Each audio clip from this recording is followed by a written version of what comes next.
Have you ever been in a relationship and just felt things start to shift? It's not one big dramatic event. It's more like a collection of small, confusing little signs that leave you with this feeling you can't quite put your finger on, but you can definitely feel it in your gut. Well, in this explainer, we're going to decode those signals. Yeah, it's that gut instinct, isn't it?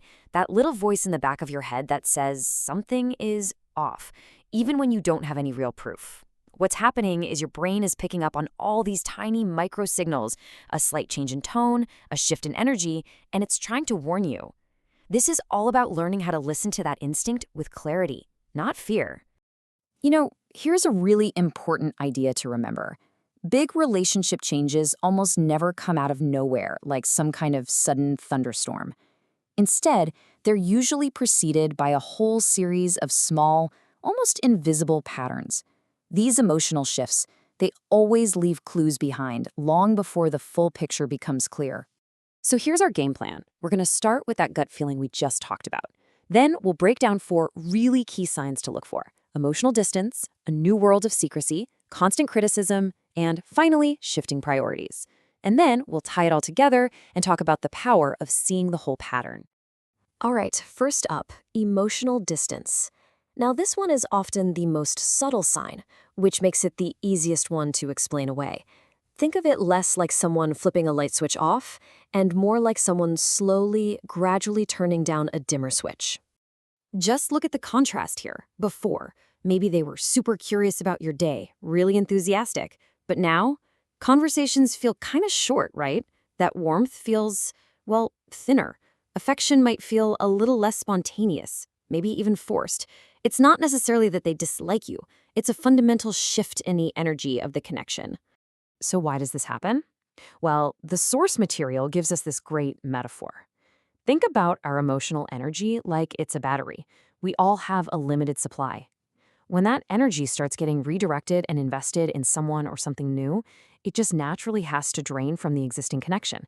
It's not necessarily malicious. It's just a reallocation. So as that emotional energy starts flowing elsewhere, a new need pops up, the need to protect that new connection. And this is exactly where healthy, normal privacy can start to morph into something different, into emotional walls and actual secrecy. And this shows up in some very specific classic behaviors. The phone is suddenly always face down. Messages get hidden or deleted real quick. You ask about their day, and the answers are super vague. These things all point to what psychologists call emotional compartmentalization. It's basically when a person starts mentally separating different parts of their life to avoid guilt, creating this little protective bubble around their new emotional investment.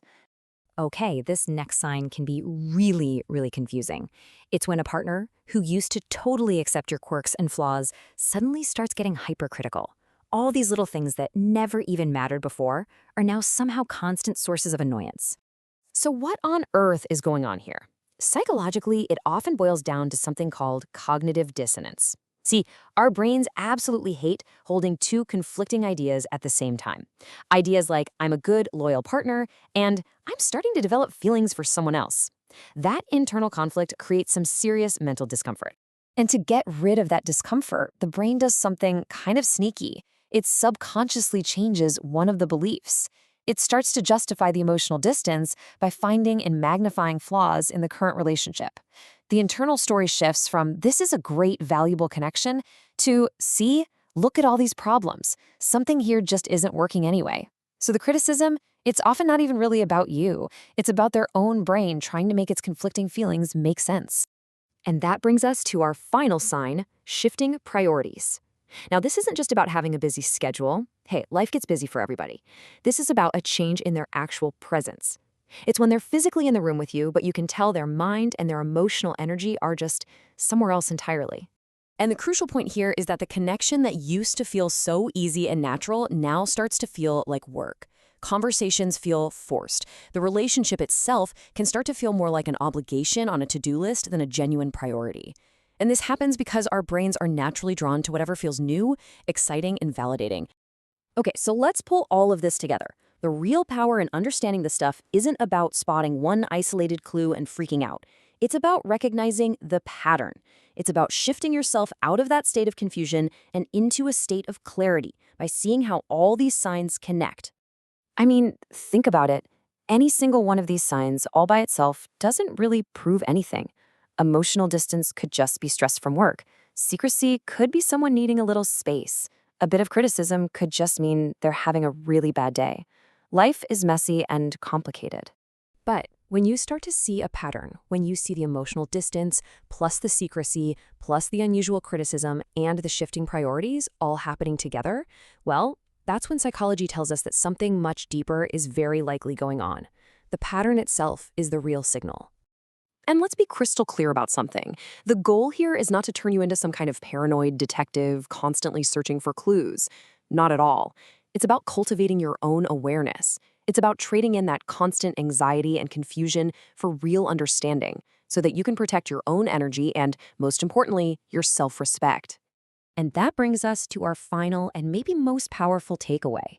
Real strength doesn't come from being in denial or living in fear. It comes from clarity. When you can understand these behavioral patterns, you can stop guessing, you can stop doubting yourself, and you can approach your relationships from a place of calm, observant strength.